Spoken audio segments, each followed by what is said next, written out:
Ayan guys, ito yung pangalawang ulam namin. Pininyahang manok. Madali lang lutuin to. Ayan, naggisa tayo ng bawang sibuyas. And then, nilagay na natin yung manok. Kaunting asin at saka paminta. And then, medyo okay na at malambot na. Nilagay na natin ang lara and then ang patatas at carrots. Ayan. And then ngayon, tapos noon nilagay natin yung pineapple chunk at saka gatas, yung Alaska iba na pula. Ayan, ayan. Ito ang ulam namin.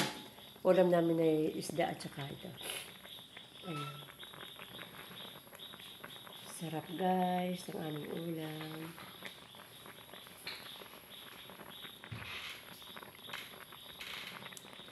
Ayan guys, thank you for watching guys. And God bless you all. Bye-bye.